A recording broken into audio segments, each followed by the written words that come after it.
ഈ പഴങ്ങളും പച്ചക്കറികളും മാത്രം കഴിച്ചു കഴിഞ്ഞാൽ നമുക്ക് ആരോഗ്യം ഉണ്ടാവുമോ അല്ലെങ്കിൽ വെയിറ്റ് കുറയ്ക്കാൻ അത് സഹായിക്കുമോ എന്ന് ഒരുപാട് പേഷ്യൻസ് ഡയറക്റ്റ് ആയിട്ടും അതേപോലെ തന്നെ ഇൻഡയറക്റ്റ്ലി ഒക്കെ ചോദിച്ചിട്ടുണ്ട്. അപ്പം ഈ ഫ്രൂട്ട്സും വെജിറ്റബിൾസും നമുക്ക് ഹെൽത്തിയാണ്. അതൊരിക്കലും ഒരു മോശം അല്ലെങ്കിൽ നമ്മുടെ ശരീരത്തിന് ഒരു ഹാനികരം അല്ലെങ്കിൽ ഒരു ഡേഞ്ചറസ് ഇഫക്റ്റ് ക്രിയേറ്റ് ചെയ്യുന്നില്ല. പക്ഷെ നമ്മൾ അതിൻ്റെ ഇൻടേക്ക് കൂടി വരുമ്പോഴാണ് ഒരു നെഗറ്റീവായിട്ടുള്ള രീതിയിൽ ബുദ്ധിമുട്ടുകൾ ക്രിയേറ്റ് ചെയ്യുന്നുണ്ടാവുക. അപ്പം നമുക്ക് ഇന്നത്തെ വീഡിയോയിലൂടെ ഈ പഴങ്ങളും പച്ചക്കറികളും, അതായത് ഫ്രൂട്ടേറിയൻ ഡയറ്റ് നമ്മളെ ഭക്ഷണത്തിലും അതേപോലെ തന്നെ നമ്മുടെ ആ ഒരു ഹോൾ ലൈഫ് സ്റ്റൈലിൽ ഉൾപ്പെടുത്തി കഴിഞ്ഞാൽ എന്തൊക്കെ മാറ്റങ്ങൾ ഉണ്ടാവും, അത് വെയിറ്റ് ലോസിലേക്ക് എങ്ങനെ ലീഡ് ചെയ്യുന്നുണ്ട്, അതായത് ശരീരഭാരം എങ്ങനെ അതിലൂടെ നിയന്ത്രിച്ചു കൊണ്ടുവരാം എന്നും കൂടി ഒന്ന് നോക്കാം. ഹായ്, ഞാൻ ഡോക്ടർ ജൂഹി ദാസ്, ഡോക്ടർ ഡയറ്റിലെ മെഡിക്കൽ ഓഫീസറാണ്. ഫ്രൂട്ട്സും വെജിറ്റബിൾസും എല്ലാവർക്കും ഇഷ്ടമാണ്. കൊച്ചുകുട്ടികൾക്കും മുതിർന്ന ആളുകൾക്കും ഒരു അവേർഷൻ അല്ലെങ്കിൽ താല്പര്യമില്ലാത്ത രീതിയിലൊന്നും ഫ്രൂട്ട്സിന് നമ്മൾ അങ്ങനെ ആ ഒരു സെൻസിലൊന്നും നമ്മൾ ഒരിക്കലും ഫ്രൂട്ട്സിനെ കാണാറുണ്ടാവില്ല.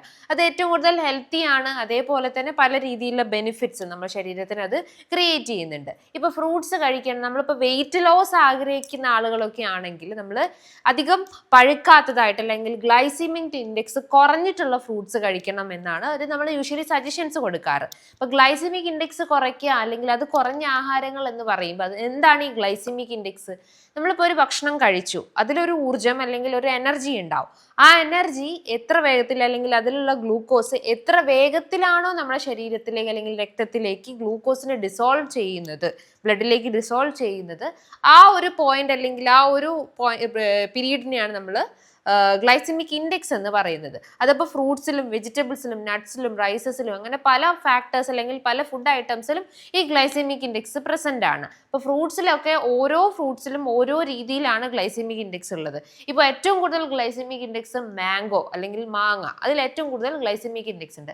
70 മുതൽ 80% അതിൽ ഗ്ലൈസിമിക് ഇൻഡെക്സ് കൂടുതലാണ്. അതുകൊണ്ടാണ് ഈ വെയിറ്റ് ലോസുള്ള ആളുകൾക്ക് അല്ലെങ്കിൽ നമ്മൾ ശരീരഭാരം നിയന്ത്രിച്ചു കൊണ്ടുവരാൻ നിങ്ങൾ ട്രൈ ചെയ്യുന്ന ആളുകളോടൊക്കെ പറയാറുള്ളത് അധികം ഈ ഗ്ലൈസിമിക് ഇൻഡെക്സ് കൂടിയ ആഹാരങ്ങൾ കഴിക്കരുതെന്ന്. എസ്പെഷ്യലി മാംഗോ, ജാക്ക് ഫ്രൂട്ട്, അതേപോലെ തന്നെ ഗ്രേപ്സ്, ചിക്കു, ഇതിലൊക്കെ അത്യാവശ്യം ഗ്ലൈസിമിക് ഇൻഡെക്സ് കൂടുതലാണ്. അത് കഴിക്കുമ്പോൾ പെട്ടെന്ന് തന്നെ ഷുഗർ ഡിസോൾവ് ആവുകയും നമുക്ക് വെയിറ്റ് ഗെയിനും ഡയബറ്റിസ്, ഫാറ്റി ലിവർ അങ്ങനെ പല ലൈഫ് സ്റ്റൈൽ ഡിസോർഡേഴ്സ് പെട്ടെന്ന് റേസ് ആവാനുള്ള അല്ലെങ്കിൽ ഉള്ള സിംറ്റംസ് കൂടാനുള്ള സാധ്യതകൾ കൂടുതലാണ്. അതിനോടൊപ്പം തന്നെ നമ്മളിപ്പം ചില ആളുകൾ ചോദിക്കും, നമുക്ക് ഈ ചക്കയൊക്കെ നന്നായിട്ട് വേവിച്ച് കഴിക്കാൻ പറ്റുമോ അല്ലെങ്കിൽ അത് കഴിച്ചു കഴിഞ്ഞാൽ ഷുഗർ കൂടുമോ? ഞാൻ പറഞ്ഞില്ലേ, ഗ്ലൈസിമിക് ഇൻഡെക്സ് കൂടുതലായതുകൊണ്ട് തന്നെ നമ്മൾ അമിതമായിട്ട് എടുക്കരുത്. നമുക്ക് ഒക്കേഷണലി മന്ത്ലി ഒരു ചോയ്സ് ഒക്കെ എടുക്കുന്നതുകൊണ്ട് പ്രശ്നങ്ങളില്ല. ഡെയിലി ഒരേ പാറ്റേൺ, ഇപ്പം റൈസ് ഒഴിവാക്കിയിട്ട് നമുക്ക് ചക്കപ്പഴം കഴിക്കാൻ പറ്റുമോ അല്ലെങ്കിൽ അത് വേവിച്ച് കഴിക്കാൻ പറ്റുമോ എന്ന് ചോദിക്കാറുണ്ട്. പക്ഷെ നമ്മളത് ഡെയിലി ഒരേ പാറ്റേണിൽ കൺസ്യൂം ചെയ്യുമ്പോഴാണ് അതൊരു ഡേഞ്ചറസ് സയൻസ് ആക്കി മാറുന്നത്. ഇനി നമ്മൾ ഫ്രൂട്ടേറിയൻ ഡയറ്റിലേക്ക് വരാം. ഫ്രൂട്ടേറിയൻ ഡയറ്റ് എന്ന് പറയുമ്പോൾ അതിൽ ആ വാക്കുകൊണ്ട് തന്നെ ഉദ്ദേശിക്കാം 80% അതിൽ ഫ്രൂട്ടാണ്, ബാക്കി ഒരു 10% പ്രോട്ടീൻസും ഫാറ്റ്സും ആണ് കഴിക്കേണ്ടത്. അപ്പോൾ റൈസ് എന്നുള്ള ഫാക്ടർ നമ്മൾ കംപ്ലീറ്റ് ആയിട്ടും അവോയ്ഡ് ചെയ്തിട്ട് കൂടുതൽ ഫ്രൂട്ട്സ് ഉൾപ്പെടുത്താൻ ശ്രമിക്കുക. അതിൽ നിങ്ങൾക്ക് എല്ലാ ഫ്രൂട്ട്സും കഴിക്കുക. എക്സെപ്ഷൻസ് പറഞ്ഞിട്ടുള്ളതാണ് ഈ പറഞ്ഞിട്ടുള്ള ഗ്ലൈസിമിക് ഇൻഡെക്സ് കൂടിയ ആഹാരങ്ങൾ ഒഴിവാക്കുക. നിങ്ങൾക്ക് ആപ്പിൾ കഴിക്കാം, സ്ട്രോബെറീസ് കഴിക്കാം. ആൻറ്റി ഓക്സിഡൻസ് ഏറ്റവും കൂടുതൽ അടങ്ങിയിട്ടുള്ളതാണ് ഈ ബെറീസ് എന്ന് പറയുന്നത്. Especially strawberries, blueberries, raspberries. Berries ആയതുകൊണ്ട് തന്നെ അല്ലെങ്കിൽ ആൻറ്റി ഓക്സിഡൻസ് ഉള്ളത് കൊണ്ട് തന്നെ ശരീരത്തിൽ ഉണ്ടാവുന്ന ഫ്രീ റാഡിക്കൽസിനെ കുറച്ച് കൊണ്ടുവരികയും, ഇപ്പം ഫ്രീ റാഡിക്കൽസ് ശരീരത്തിൽ കൂടുമ്പോഴാണ് ക്യാൻസർ ബുദ്ധിമുട്ടുകൾ, ഹൃദ്രോഗത്തിൻ്റെ പ്രശ്നങ്ങൾ, റെസ്പിറേറ്ററി ബുദ്ധിമുട്ടുകളൊക്കെ ക്രിയേറ്റ് ചെയ്യുന്നത്. ഫ്രീ റാഡിക്കൽസ് മീൻസ് എന്താ, ഒരു കോശങ്ങളിൽ നിന്നും അതിൻ്റെ എനർജി പ്രോസസ്സിൽ നിന്നും പുറന്തള്ളപ്പെടുന്ന ഒരു ടോക്സിൻ അല്ലെങ്കിൽ ഒരു വിഷാംശം, അതാണ് ഫ്രീ റാഡിക്കൽസ് എന്ന് പറയുന്നത്. അപ്പോൾ ആ ഫ്രീ റാഡിക്കൽസിന് എതിരായിട്ട് അല്ലെങ്കിൽ അതിൻ്റെ പ്രവർത്തനത്തിനെ കംപ്ലീറ്റ് ആയിട്ടും ഇൻഹിബിറ്റ് ചെയ്യുന്ന അല്ലെങ്കിൽ കുറയ്ക്കുന്ന ഒരു ഫാക്ടറാണ് ആൻറ്റി ഓക്സിഡൻസ് എന്ന് പറയുന്നത്. അപ്പോൾ ഈ പറഞ്ഞിട്ടുള്ള ബെറീസിലൊക്കെ അത്യാവശ്യം ആൻറ്റി ഓക്സിഡൻസ് അടങ്ങിയിട്ടുണ്ട്. സ്ട്രോബെറീസ്, ബ്ലൂബെറീസ്, റാസ്ബെറീസിലൊക്കെ നല്ല രീതിയിൽ ആൻറ്റി ഓക്സിഡൻസ് റിച്ച് ആയതുകൊണ്ട് തന്നെ നമുക്കത് ഡെയിലി ബേസിസിൽ കഴിക്കാം. പക്ഷെ അതിൻ്റെ ക്വാണ്ടിറ്റി കൂടരുത്. നമ്മളൊരു 2-3 അതിൽ കൂടുതൽ എടുത്തു കഴിയുമ്പോഴാണ് ഇഷ്യൂസ് ക്രിയേറ്റ് ചെയ്യുന്നത്. പിന്നെ ബെറീസ് ഒക്കെ എന്ന് പറയുമ്പോൾ നമ്മളിപ്പോൾ മാർക്കറ്റിൽ കിട്ടുന്നത് ഹെൽത്തി ആണോ അല്ലെങ്കിൽ പെസ്റ്റിസൈഡ്സ് ആഡ് ചെയ്തിട്ടുണ്ടോ എന്ന് അറിയില്ല. അപ്പം മാക്സിമം അത് ഒരു 1 or 2 hours നന്നായിട്ട് വെള്ളത്തിൽ സോക്ക് ചെയ്തതിന് ശേഷം അതിൻ്റെ ആ ഒരു ടോക്സിൻസ് എല്ലാം കളഞ്ഞതിന് ശേഷം കഴിക്കാൻ ശ്രമിക്കുക. ഇനി നിങ്ങൾ ആപ്പിളൊക്കെ കഴിക്കുമ്പം അതിൻ്റെ തൊലി കളയാതെ തന്നെ കഴിക്കാൻ ശ്രമിക്കുക. കാരണം ആപ്പിൾ എന്ന് പറയുമ്പോൾ ഏറ്റവും കൂടുതൽ ഫൈബർ ക്വാളിറ്റി ഉണ്ട്. പെക്റ്റിൻ കണ്ടന്റ് ധാരാളം ആ ഒരു കോട്ടിങ്ങിൽ ഉള്ളത് കൊണ്ട് തന്നെ നമ്മളിപ്പോൾ ഡയറ്റ് എടുക്കുന്ന ആളുകളോടൊക്കെ നന്നായിട്ട് ഈ ഫ്രൂട്ട്സ് കഴിക്കണം. എസ്പെഷ്യലി ആപ്പിളൊക്കെ കഴിച്ചു കഴിഞ്ഞാൽ വയറ് നിറയും. നമ്മൾ ഒരു ആപ്പിളൊക്കെ ഭക്ഷണത്തിന് മുൻപായിട്ട് കഴിക്കുമ്പോൾ ഒരു ഫുൾ ഫീലിംഗ് നമുക്ക് ക്രിയേറ്റ് ചെയ്യാൻ പറ്റും. അല്ലെങ്കിൽ വയറ് എപ്പോഴും നിറഞ്ഞിരിക്കുന്ന ഒരു പ്രവണത നമുക്ക് ഉണ്ടാക്കിയെടുക്കാൻ പറ്റുന്നതാണ്. അപ്പോൾ ഫ്രൂട്ട്സൊക്കെ ആ ഒരു ഫോമിൽ അല്ലെങ്കിൽ ഭക്ഷണത്തിന് മുൻപായിട്ട് പ്രിഫർ ചെയ്യാൻ ശ്രമിക്കുക. പിന്നെ വാട്ടർ കണ്ടന്റ് കൂടിയിട്ടുള്ള ഫ്രൂട്ട്സ് നന്നായിട്ട് കഴിക്കാൻ ശ്രമിക്കുക. അതിലിപ്പം നിങ്ങൾക്ക് ഫ്രൂട്ട്സ് മാത്രമല്ല വെജിറ്റബിൾസ് കഴിക്കാം, കുക്കുംബർ കഴിക്കാം, വാട്ടർമെലൺ കഴിക്കാം, പൊമോഗ്രാനേറ്റ് ഒക്കെ കഴിക്കാവുന്നതാണ്. പിന്നെ ഓയിലി കണ്ടന്റ് കൂടുതലായിട്ടുള്ള ഫ്രൂട്ട്സ് കഴിക്കുക. അതിലിപ്പോൾ അവക്കാഡോസ് ഏറ്റവും ബട്ടർ ഫ്രൂട്ട് എന്നാണ് അതിന് പറയുക. കാരണം ഏറ്റവും കൂടുതൽ ഓയിൽ കണ്ടന്റ് ഉള്ളതും അല്ലെങ്കിൽ ഹെൽത്തി ഫാറ്റ്സ് ഉള്ളത് കൊണ്ട് തന്നെ അത് നമുക്ക് ഉൾപ്പെടുത്താവുന്നതാണ്. പിന്നെ നമ്മൾ ഫ്രൂട്ട്സിന്റെ കാറ്റഗറീസിന് പല ഡിഫറെൻറ്റ് ഫോംസിൽ പറയുന്നുണ്ട്. അത് അസിഡിക് നേച്ചർ ഉണ്ട്, സൂപ്പർ അസിഡിക് ആയിട്ടുള്ളതുണ്ട്, ഹൈലി ഓയിൽ കണ്ടന്റ് ഉള്ളതായിട്ടുള്ളത്, ഫൈബർ കൂടുതലായിട്ടുള്ളത്, വാട്ടർ കണ്ടന്റ് കൂടുതലായിട്ട്, അങ്ങനെ ഡിഫറെൻറ്റ് ക്ലാസിഫിക്കേഷൻ നമ്മൾ ഫ്രൂട്ട്സ് തന്നെ പറയുന്നുണ്ട്.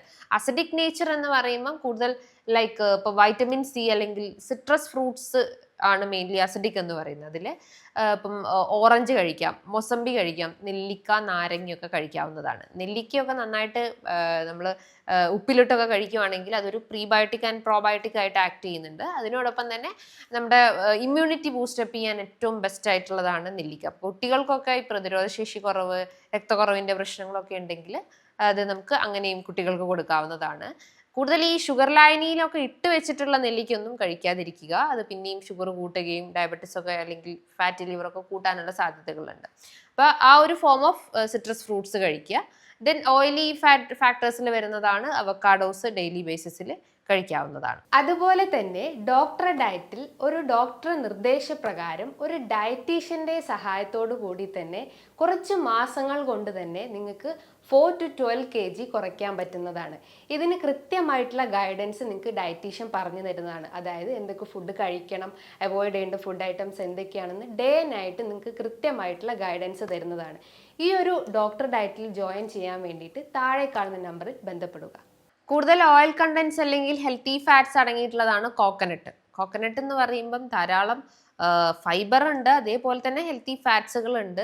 പിന്നെ നമുക്ക് കോക്കനട്ട് വാട്ടർ ആയാലും തൈറോയ്ഡ് റിലേറ്റഡ് ഇഷ്യൂസിനും വെയിറ്റ് ലോസിനും സ്കിൻ റിലേറ്റഡ് ഇഷ്യൂസിനും ഒക്കെ കോക്കനട്ട് വാട്ടർ യൂസ്ഫുൾ ആണ്. അതിനോടൊപ്പം തന്നെ ഒലീവ് നിങ്ങൾക്ക് ഉപ്പിലിട്ടിട്ടോ അല്ലെങ്കിൽ ഫ്രഷ് ആയിട്ടൊക്കെ ഒലീവ്സ് കഴിക്കാവുന്നതാണ്. കോസ്റ്റ്ലി ആയതുകൊണ്ട് തന്നെ പലരും അത് വാങ്ങിക്കാൻ അല്ലെങ്കിൽ മാർക്കറ്റിൽ നിന്ന് അത് മേടിക്കാൻ ഭയങ്കരമായിട്ട് മടി കാണിക്കും. എന്നാലും ഹെൽത്തി ആയതുകൊണ്ട് തന്നെ വല്ലപ്പോഴൊക്കെ നിങ്ങളുടെ ഡയറ്റിൽ ഉൾപ്പെടുത്തുക.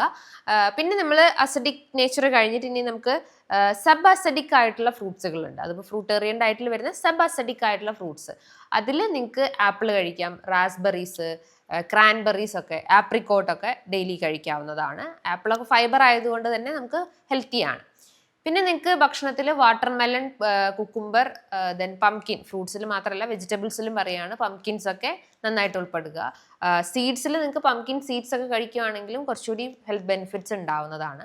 അപ്പോൾ ഇതൊക്കെയാണ് മെയിൻലി നമ്മളൊരു ഫ്രൂട്ടേറിയൻ ഡയറ്റ് എന്ന് പറയുന്നത്. ഇനി നിങ്ങൾ കൺസ്യൂം ചെയ്യേണ്ട ഒരു പീരീഡ് എന്ന് പറയുമ്പോൾ എംപ്റ്റി സ്റ്റൊമക്കിൽ നമ്മൾ ഒരിക്കലും ഒരു അസിഡിക് നേച്ചർ ഏത് ഫ്രൂട്ട്സ് ആയാലും എംപ്റ്റി സ്റ്റൊമക്കിൽ കൺസ്യൂം ചെയ്യരുത്. നമ്മളൊരു ഡേ സ്റ്റാർട്ട് ചെയ്യുമ്പോൾ തന്നെ വെള്ളം കുടിച്ചുകൊണ്ട് തന്നെ നമ്മളെ ബോഡീനെ ഡീടോക്സിഫൈ ചെയ്തിട്ട് ശേഷം മാത്രമേ ഫ്രൂട്ട്സ് ഒക്കെ സ്റ്റാർട്ട് ചെയ്യാൻ പാടുള്ളൂ. പിന്നെ ഭക്ഷണത്തിൻ്റെ മുൻപായിട്ട് വേണം എപ്പോഴും ഫ്രൂട്ട്സ് കഴിക്കാൻ. അത് ജ്യൂസി ഫോം ആക്കി കഴിഞ്ഞ് കഴിഞ്ഞാൽ പിന്നെയും ഫ്രക്ടോസ് ലോഡ് കൂടും, വെയിറ്റ് ഗെയിൻ ഉണ്ടാവും, ബുദ്ധിമുട്ടുകൾ എഗെയിൻ റേസ് ആവാനുള്ള ടെൻഡൻസീസ് ഉണ്ട്. അപ്പോൾ ഭക്ഷണത്തിന് മുൻപായിട്ട് ഫ്രൂട്ട്സ് കഴിക്കുക. നമ്മൾ സാലഡ് ആക്കുന്നതിന് പകരം ഒരു ഫ്രൂട്ട്, ഒരു ഡെയിലി ഒരു ഫ്രൂട്ട് എന്നുള്ള രീതിയിൽ, അല്ലെങ്കിൽ 1-2 ഫ്രൂട്ട് എന്നുള്ള രീതിയിൽ മാത്രം കഴിക്കുക. സാലഡ് ആക്കുമ്പോൾ നമ്മൾ അതിൽ പിന്നെയും മിൽക്ക് മെയ്ഡ് ആഡ് ചെയ്യും, ഷുഗർ ആഡ് ചെയ്യും, ഹണി ആഡ് ചെയ്ത് പിന്നെയും ഒരു ഹൈ ഷുഗർ അല്ലെങ്കിൽ ഹൈ കലോറി ഫോമിലേക്ക് അത് കൺവേർട്ട് ചെയ്തിട്ടാണ് നമ്മൾ കഴിക്കുന്നത്. അപ്പം അങ്ങനെ ഫോമിൽ കഴിക്കേണ്ട, ഒരു ഫ്രൂട്ടാക്കി തന്നെ കഴിക്കുക. പിന്നെ ഭക്ഷണത്തിൻ്റെ ആ ഒരു പാറ്റേൺസ് നോക്കിയിട്ട് നിങ്ങൾക്ക് വയറ് നിറയുന്നതൊക്കെ ആണോ നോക്കിയിട്ട് അതിൻ്റെ ക്വാണ്ടിറ്റി അതിൻ്റെ അടിസ്ഥാനത്തിൽ കഴിക്കാൻ ശ്രമിക്കുക. രാത്രി കാലങ്ങളിൽ അധികം ഫ്രൂട്ട്സ് കഴിക്കാതിരിക്കുക. അത് ഇപ്പോൾ വെജിറ്റബിൾസ് ആണെങ്കിൽ കുറച്ചുകൂടി ഹെൽത്തിയാണ്. എസ്പെഷ്യലി ഗ്ലൈസെമിക് ഇൻഡെക്സ് കുറഞ്ഞ ഫ്രൂട്ട്സ് കഴിക്കാൻ ശ്രമിക്കുക. അപ്പോൾ ഇതൊക്കെയാണ് മെയിൻലി നമ്മൾ ഫ്രൂട്ടേറിയൻ ഡയറ്റ്, അല്ലെങ്കിൽ ഒരു ഫ്രൂട്ട്സ് ഹെൽത്തി ആണോ എന്ന് ചോദിച്ചു കഴിഞ്ഞാൽ ഹെൽത്തിയാണ്. ബട്ട് അതിൻ്റെ ഇൻടേക്ക് ക്വാണ്ടിറ്റി ഒക്കെ അതിന് ഡിപ്പെൻഡഡ് ആണ്. സോ ഇതുമായി ബന്ധപ്പെട്ട് നിങ്ങൾക്ക് എന്തെങ്കിലും ഡൗട്ട്സ് ഒക്കെ ഉണ്ടെങ്കിൽ താഴെ കാണുന്ന നമ്പറിൽ കോൺടാക്ട് ചെയ്യാവുന്നതാണ്. നല്ലൊരു ഹെൽത്ത് ടോപ്പിക്കുമായി വീണ്ടും കാണാം. താങ്ക്